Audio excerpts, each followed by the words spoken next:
Salmos de número 1.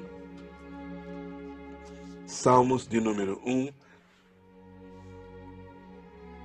versículo 1. Deus é maravilhoso, Deus é fiel. Eu louvo a Deus pelas vossas vidas. Salmo Amém, 1, pastor. verso 1 diz: Bem-aventurado é aquele que não anda no conselho dos ímpios, nem se detém no caminho dos pecadores, nem se assenta na roda dos escarnecedores. Pelo contrário, o seu prazer está na lei do Senhor, e na lei do Senhor medita de dia e de noite. Verso 3, que é o verso-chave da nossa mensagem de hoje. Ele é, ou ela é, como árvore plantada junto a uma corrente de águas, que no devido tempo dá o seu fruto, e cuja folhagem não murcha, e tudo que ele ou ela faz será bem sucedido. Posso ouvir um amém? Com a mãozinha assim? Amém. Glórias a Deus, aleluia. Então Deus tem feito maravilhas no nosso meio. Eu queria partilhar algo com vocês que também faz parte desse processo que nós estamos sendo também ministrados através de um grupo de libertação e intercessão. Nós já estamos partilhando coisas com a igreja, interligados também a coisas que o próprio Deus tem projetado para nós. E eu gostaria de falar um pouco sobre o tempo das coisas. O fruto e o tempo estão interligados e tudo Deus criou, tudo Deus fez. Então, eu gostaria de partilhar uma tela com os irmãos nós vamos falar sobre o tempo. O tempo outrora, no passado, em 45 a.C., foi criado um calendário sobre o que Deus já tinha determinado. Esse calendário foi dado o nome de Juliano, e os meses dos anos, muito semelhantes ao que nós temos hoje, começou lá com januários, februários, mártios, ápriles e assim por diante, como os irmãos estão vendo. Esse calendário foi utilizado por um tempo, e depois desse calendário houve alguma alteração. No ano 8 a.C., eles fizeram algumas remodelagens nos calendários. E este calendário veio depois o calendário que nós conhecemos hoje, que é chamado de calendário gregoriano, que é os anos e os meses que nós conhecemos. Todos nós sabemos que nós temos de cada 4 anos, um ano que ele é considerado um dia a mais. Então, o ano passado teve 365 dias, o ano retrasado também, o outro. Em 2016, fevereiro teve o dia 29. E só voltou a ter esse ano em fevereiro de 2020, houve novamente o dia 29, ou seja, de cada 4 em 4 anos é colocado um dia a mais nesse calendário que nós temos para ajustar ali as contas para bater certo. Tudo isso ele está ligado a algo. Porém, no mundo, não no meio cristão, nós temos situações que nós vemos e temos também a questão que as pessoas que não conhecem a Deus acabam por praticar, que é a questão dos signos. Lá em Portugal é um pouco diferente o nome, mas as datas são as mesmas. Então esses signos que foram criados, eles estão interligados entre eles. E muitas das vezes nós encontramos no mundo pessoas que gostam de consultar o signo. Deixa eu ver como é que está aqui o meu signo. E aí eles pegam lá uns cálculos com numerologia e começam associando e dá uma previsão. Olha, pessoa tal é assim, pessoa tal é assim. Geralmente fala que quem é de Escorpião é uma pessoa que é assim, fervorosa, como diz lá em Portugal, ferve em pouca água. E então é uma pessoa que tem pavio curto.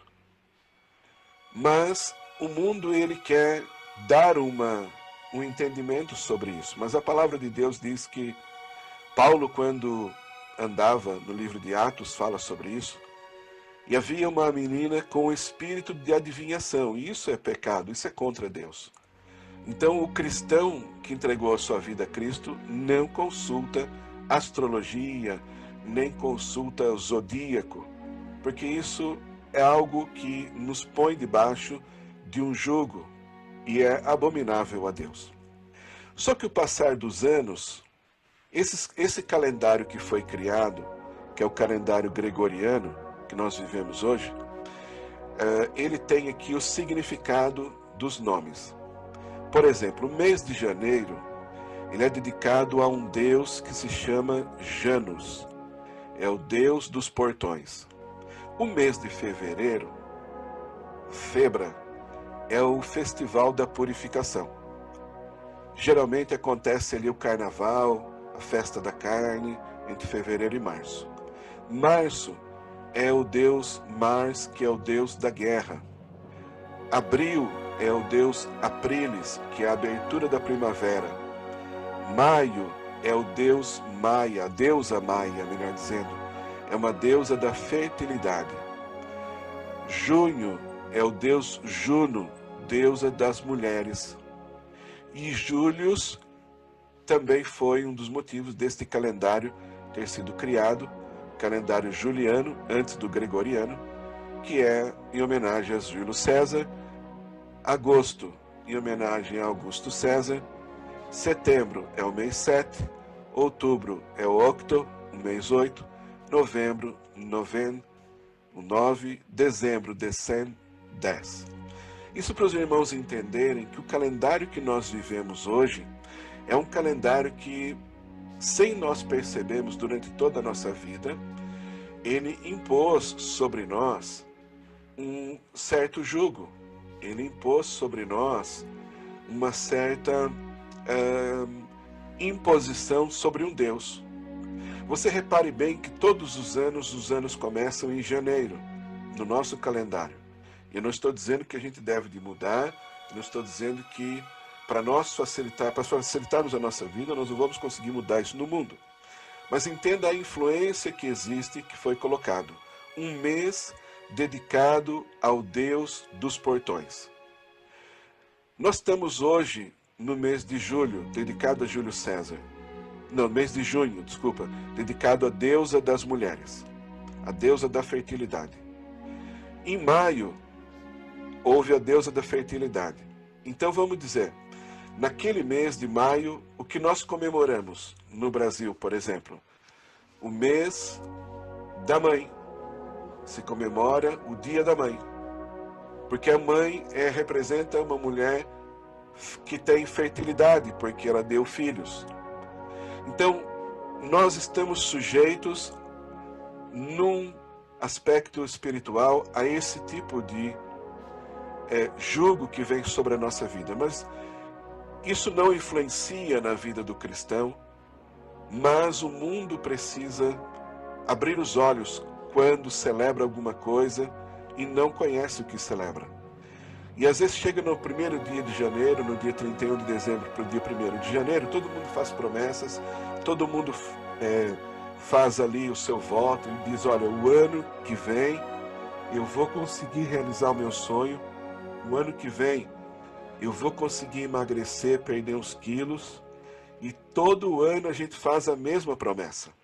Porque o Deus dos portões, como é Janus, ele não abre essa porta para nós não, ele nos mantém preso muitas das vezes. E é pela misericórdia de Deus que nós conseguimos vitória.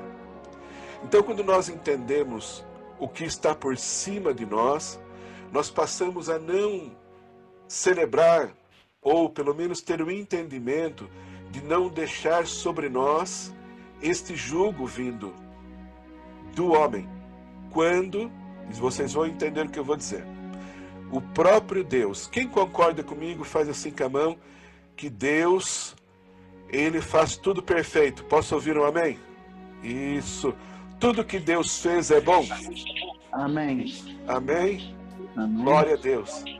Tudo Deus. que Deus fez é bom. E quando Deus faz isso, Ele cria todas as coisas. Mas querem saber como é o calendário que Deus nos deu? É muito simples. No livro de Êxodo, capítulo 12, versículo 2, disse Deus: este mês vos será o principal dos meses, será o primeiro mês do ano. Posso ouvir o amém assim com a mãozinha? Chacoalhar a mãozinha assim? Isso. Quando nós entendemos, mas que mês que Deus estava dando ali como primeiro mês do ano, naquela época? O calendário ele gira, ele roda, mas era o mês de Nissan. O mês de Nissan, ele apanha metade do mês de março e do meio do mês de março para frente e pega até do começo do mês de abril até o meio. Isso porque varia os dias. Para os irmãos entenderem, o calendário judaico, ele é dado por Deus. Amém? Com a mãozinha? Amém. E ele não tem jugo nenhum sobre ele, não tem Deus nenhum atrás dele. O Deus que criou esse calendário foi o único Deus e Salvador de toda a história. O calendário judaico, basicamente, ele gira em torno da lua, ou seja, ele começa na lua nova e termina o mês na lua nova. Então, às vezes, dá diferença no calendário por isso. Mas depois a gente acaba por entender. No começo é complicado. A lua tem essas fases. Ela começa com lua nova lá embaixo, vai passando até lá em cima lua cheia, depois vai diminuindo e volta novamente na lua nova. Este é o calendário, que o calendário judaico começa aqui o mês, por exemplo, fevereiro com 29 dias. O primeiro dia ele abrange a lua nova e termina na lua nova. Quando o mês tem 30 dias, também começa na lua nova e termina na lua nova. Isso no calendário judaico. Para nós entendermos aqui, eu encontrei uma imagem, foi muito bom ter encontrado essa imagem, porque faz tempo que eu estava à procura dela. Nós temos feito um estudo sobre o calendário que Deus instituiu, comparado com o zodíaco, os signos, e as tribos também de Israel e Judá. Então, quando nós olhamos para esse calendário, nós encontramos o mês de Nissan.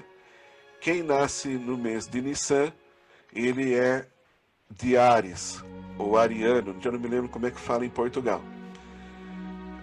Ele é uma pessoa que gosta de falar e é da tribo de Yehuda. Vamos falar, por exemplo, de quem é de Peixe. Ele nasceu no mês de Adar, é uma pessoa sorridente e é da tribo de Naphtali. Vamos falar quem é de Aquário, é da tribo de Shevat, gosta de comer como eu, que sou de Aquário, e sou da tribo de Asher, quem nasceu em Aquário. Amém? Então Deus, ele dividiu as tribos também, consoante o mês de nascimento.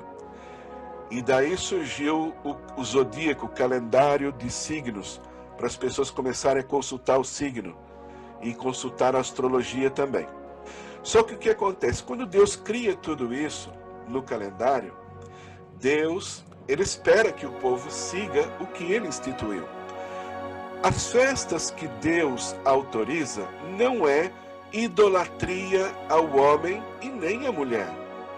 Tudo que é idolatrando o homem, mas eu não estou idolatrando, só estou celebrando, só estou comemorando. Só que o que está por trás, às vezes, é muito maior. Nós estamos falando de pessoas que não conhecem a Deus. Antes de eu conhecer a Cristo, chegava nessa época do mês de junho, eu participava de umas festas que lá em Portugal chama-se Festa dos Santos. E no Brasil chama-se as festas juninas, onde tinha pipoca, onde tinha muita coisa para comer. Mas Deus não instituiu essas festas para nós. O que Deus faz é perfeito, como eu ouvi vocês levantando a mão. Então eu posso afirmar que as festas que Deus deu para nós celebrarmos, nós só celebramos uma. A festa da Páscoa, que é no primeiro mês que Deus instituiu. Então, tem a festa dos pães ázimos, a festa da primícia, no meio está o Pentecostes, tem o sétimo, que é as trombetas, a expiação e o tabernáculo. Então, Deus ele deixou instituído um calendário e 7 festas, porque Deus ele é perfeito e o número 7 é o número da perfeição. Por isso é que vocês estão vendo aí o símbolo da menorá. E o símbolo da menorá, ele é um símbolo que o próprio Jesus, representado através de um anjo, fala com João no livro de Apocalipse, onde viu um castiçal, e ali é esse exemplo deste castiçal que nós estamos vendo. E Deus, além de instituir as festas, ele nos deixa um calendário hebraico para nós entendermos. Esse calendário hebraico, ele tem o mês certo para nós fazermos as coisas. E nós estamos numa época em que o mês primeiro é o mês de Nissan, onde vocês podem ver mais à direita ali. Ele começa, ele tem chuvas tardias e tem colheita de cevada. Você não consegue semear no inverno, aonde a neve está alta, aonde a neve cai. Então Deus ele estipula um tempo para todas as coisas.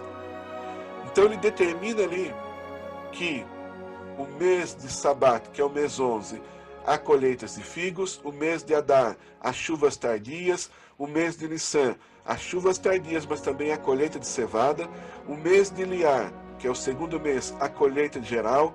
Então cada época é um mês certo. O verão, que está lá embaixo, que são os meses de julho e agosto, porque o calendário judaico ele é muito parecido com o nosso calendário aqui na Europa, as datas são as mesmas, ao contrário do Brasil, que é diferente. Agora no Brasil é inverno, mas aqui nós entramos no verão. O verão é época das frutas, é época que nós podemos plantar e as coisas vêm. No mês de julho vem a colheita da oliveira. Então Deus deu o tempo certo para cada coisa acontecer, e assim também é na nossa vida. E como eu disse e eu vi com os meus olhos todos levantarem a mão, concordando que o que Deus dá é perfeito, nós podemos reconhecer que tudo que Deus nos deixa é na perfeição para nós seguirmos. Então, quando nós observamos isto, eu vou tirar aqui o slide porque terminou, nós podemos entender que Deus ele está tratando conosco.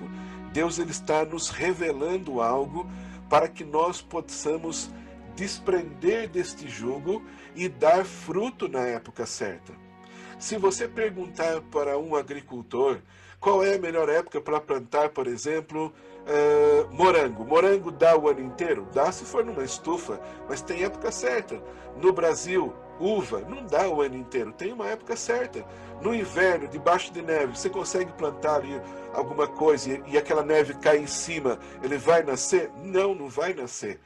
Quando a gente olha para o mês de outono, por exemplo, na época de outono, e a gente começa a ver as folhas das árvores caindo, e a gente olha, quando ela chega no inverno, a árvore está sem folha nenhuma. E eu confesso para os irmãos que eu via isso só em filme. Até que eu cheguei em Portugal, até que eu cheguei no Reino Unido e comecei a ver as árvores ali sem nada, parecia que estavam peladas. Eu pensava, essa árvore vai morrer, essa árvore está seca. Mas na época de inverno, Deus tem uma lição para mim e para você. É uma época que nós não vamos fazer nada, nós simplesmente vamos buscar a Deus, Porque a árvore, quando ela está nesta altura, ela não dá fruto, mas ela fica enraizada. E diz que muitas árvores, elas nessa época, elas crescem mais para baixo. Ou seja, elas buscam mais e elas enraizam mais, elas ficam mais fortalecidas. E outra, a seiva, elas extraem a seiva da terra e ela se alimenta daquilo e ela fica mais forte, para que no seu tempo ela venha dar fruto. E assim também é a minha vida e a sua vida. No tempo de Deus, nós vamos dar fruto. Mas nós precisamos entender o que nós devemos de celebrar. Eu confesso que, quando eu não tinha Cristo no coração, eu celebrava, através da influência dos meus pais e de outros, o dia da padroeira do Brasil, o dia de Nossa Senhora. Mas quando eu comecei a pensar um pouquinho mais adiante, e é uma pergunta que é muito fácil de a gente compreender o que eu vou dizer, eu cheguei em Portugal e eu vi que a padroeira de Portugal, ou a mãe de Jesus, como se diz lá em Portugal, eles davam o nome de Fátima. E quando eu comecei a olhar para Espanha, eles davam o nome de Guadalupe. Quando eu comecei a olhar para a França, eles davam o nome de, se não me engano, é Lourdes. Não quero me enganar. Mas parecia que cada país tinha uma mãe de Jesus. Então qual delas é que é a certa? Na realidade, a mãe de Jesus foi Maria. Uma mulher agraciada por Deus. Uma mulher que teve uma grande oportunidade de carregar a Cristo Jesus e gerar o Filho de Deus. Amém? Com a sua mãozinha, até aqui. Então nós encontramos ali o Senhor querendo que nós viéssemos a entender e a compreender o que Ele tem para nós.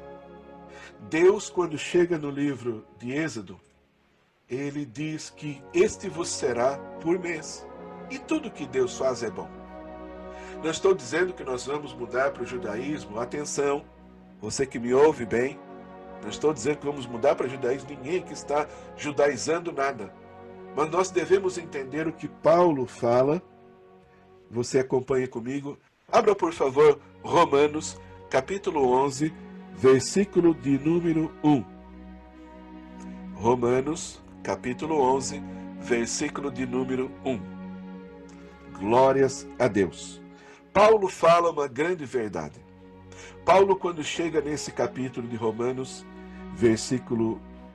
capítulo 11, versículo 1, ele diz o seguinte: pergunto, pois, terá Deus porventura rejeitado o seu povo? De modo nenhum, responde Paulo. Porque eu também sou israelita, da descendência de Abraão, da tribo de Benjamim. Sabe o que ele estava respondendo para nós?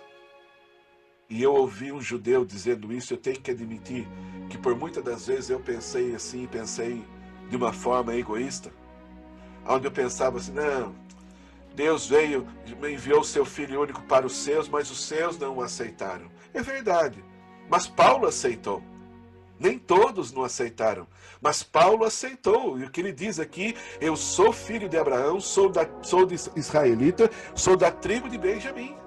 O que Paulo estava dizendo, para nós entendermos ali, é que ele também era um filho da graça. Ele também era uma pessoa que recebeu Jesus. Então, quando nós entendemos isso, nós começamos a discorrer este livro. E Paulo começa dizendo que, assim como está escrito no versículo 8, Deus lhe deu o espírito de entorpecimento, olhos para não ver e ouvidos para não ouvir. Até o dia de hoje, havia pessoas que não conseguiam entender esse evangelho. Por isso o povo não estava aceitando o que estava acontecendo. Paulo também fala no versículo 11, olha, porventura tropeçaram para que caíssem? De modo nenhum. Mas pela sua transgressão veio a salvação aos gentios.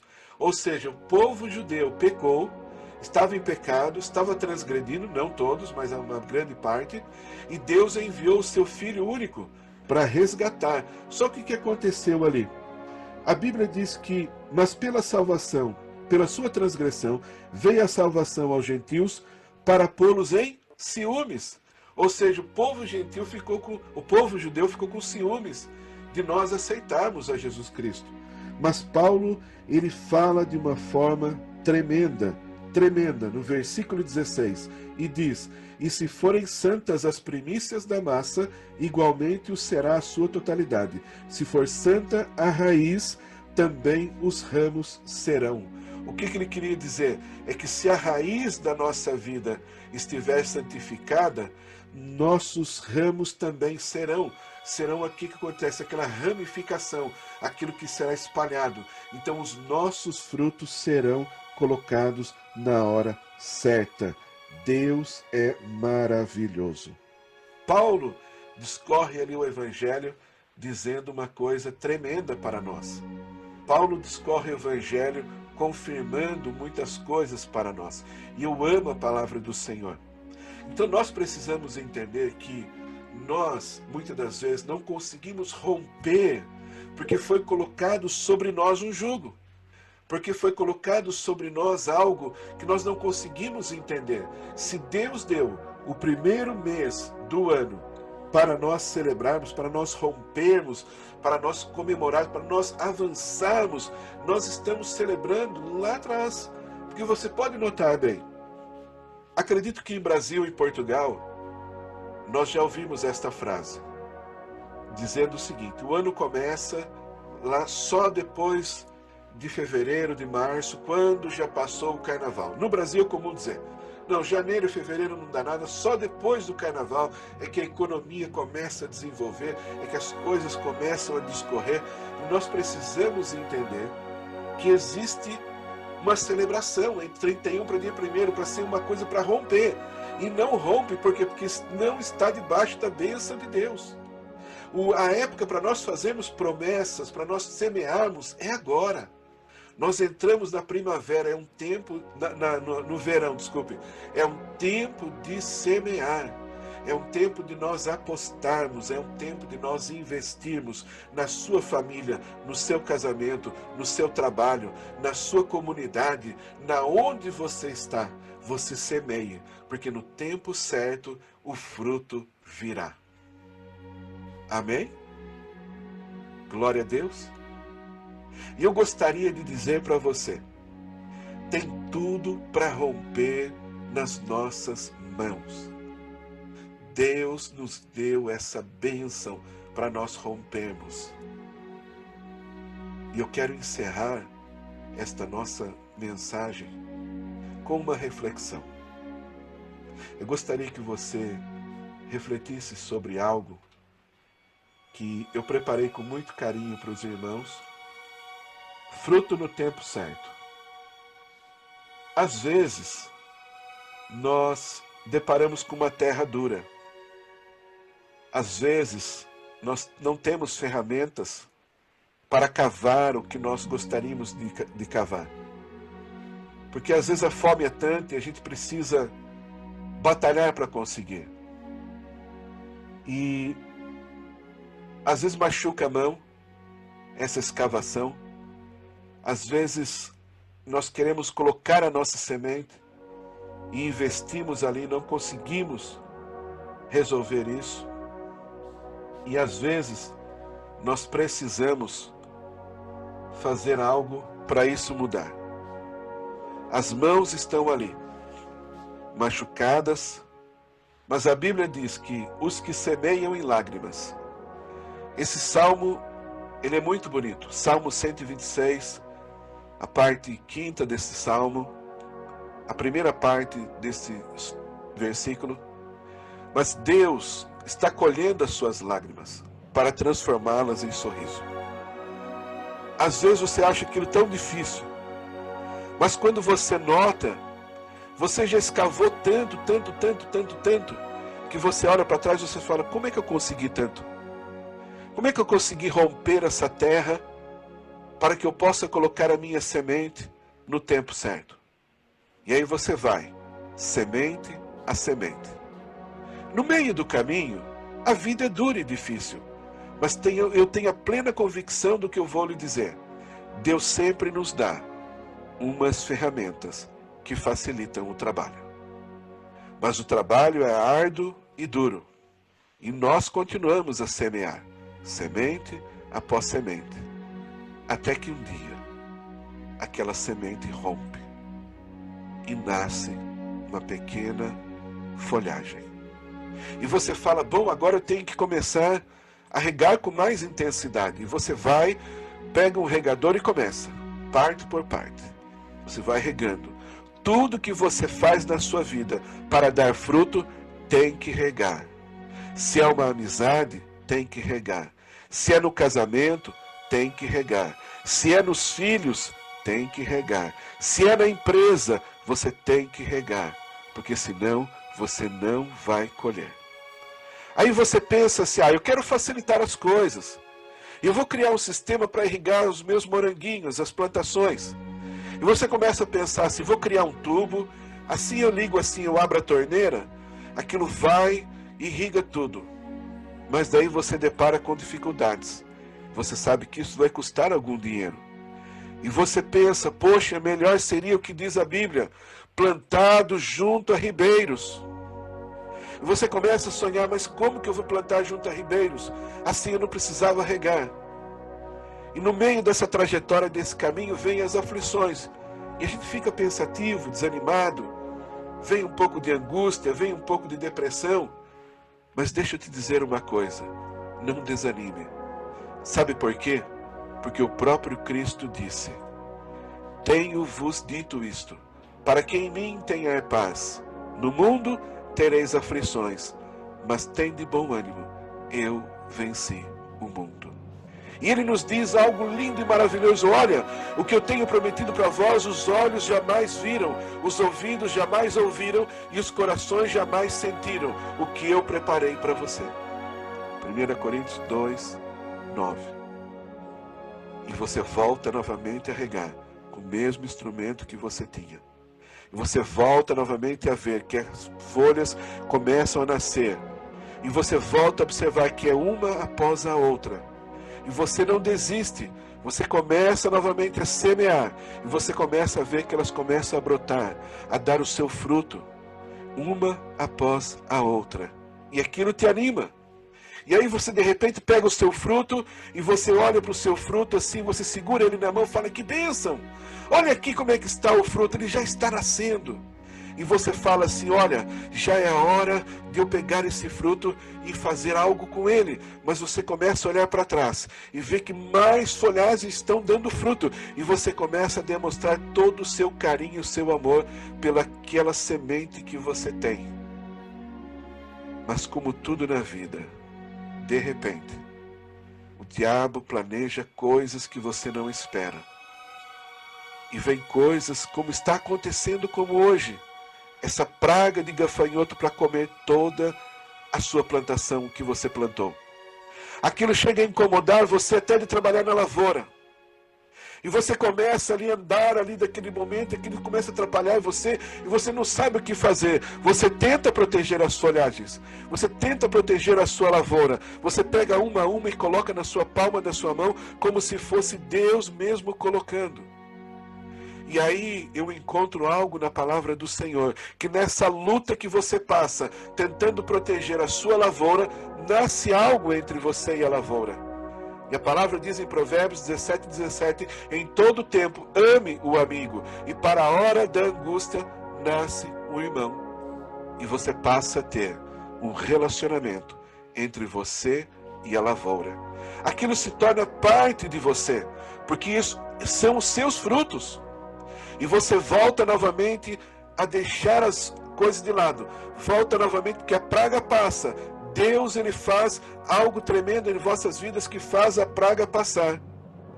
E você volta novamente a regar as folhas. Mesmo com sua mão, uma após uma, sem esquecer de nenhuma. E você volta a carregá-las na sua mão com todo carinho. Sabe de uma coisa? Lá na frente, o seu fruto vai lhe render alguma coisa. Você começa a ver que aquilo está dando retorno para você. Você começa a ver que aquela semente que você está plantando, ela está trazendo retorno na sua vida novamente. E aí o que acontece? Você passa a abençoar quem está com você. Você abençoa o seu filho, você abençoa a sua filha. Está aqui a sua muda, está aqui a sua semente. E você vê que você entrega um a um dos seus filhos. E quando você olha para trás, você não dá conta, mas os seus filhos estão influenciando outros a semear também. E aquela árvore cresce. E aquela árvore fica tão grande que os cipós se enroscam nela, que as folhagens ficam tão grandes.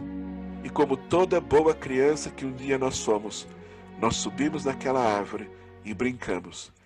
Mas de repente, aqui nós crescemos. E aquela árvore não serve somente para nós subirmos nela, mas também para nos dar uma sombra. Porque tudo ao seu tempo dará o seu fruto. Se nós respeitarmos a primavera como ela deve de ser, o verão como ela deve de ser, o outono como ela deve de ser, o inverno como deve de ser, a Bíblia me diz que aqueles que semeiam com lágrimas, com cantos de alegria, colherão. Aqueles que semeiam com lágrimas, com canto de alegria, colherão. Amém? Posso ouvir um amém? Sim, com a sua mão. Não desanime. Deus tem algo para fazer na vida de vocês. Não desanime. Você vai dar fruto, vai romper na hora certa. Não desanime. Você, sabendo o jugo que existe em cima do calendário gregoriano, você vai passar a atentar mais para as festas que Deus deixou para nós, para as épocas que Deus deixou para nós, porque se Deus colocou lá, e se Deus também deixou para o israelita, para Paulo, que se considera israelita, filho de Abraão, se considera da tribo de Benjamim, Deus deixou para nós também, porque a Bíblia me diz no livro de Romanos, que os ramos seriam enxertados na oliveira, e a oliveira é Israel. Nós que não somos da tribo, nós somos gentios, que nós aceitamos a Cristo, nós somos colocados na videira, porque Deus tem algo para fazer em nossas vidas. Eu quero orar por você nesse momento, e vou pedir para você encurvar a sua cabeça. Pai, aqui está a igreja do Senhor. Aqui está os ramos que foram enxertados na oliveira, e a oliveira é Cristo Jesus. Aqui está o teu povo que ama, aqui está o teu povo que te adora, aqui está o teu povo que te presta culto de adoração. A partir de hoje, eu creio que não haverá mais jugo de mês nenhum sobre a vida deles, mas haverá um calendário dado pelo Senhor, haverá uma festa dada pelo Senhor para eles celebrarem. Haverá datas que eles não comemorarão e nem idolatrarão o homem, mas comemorarão e idolatrarão o Deus que criou os céus e a terra. Porque para isso que nós fomos criados, para te adorar, para te louvar e te engrandecer. Pai, na autoridade que é do nome de Jesus, eu oro e coloco nas tuas mãos, Senhor Deus, cada um que está nos ouvindo aqui, para que seja quebrado todo o mal, todo o jugo que foi lançado, tudo aquilo que foi imposto aos teus filhos, para que seja destruído na autoridade que é do nome de Cristo Jesus. Pai querido, eu coloco nas tuas mãos o teu povo, a tua igreja, os teus filhos, para que no tempo certo eles venham romper e dar o fruto que eles necessitam, em nome de Jesus. Amém? Glórias a Deus.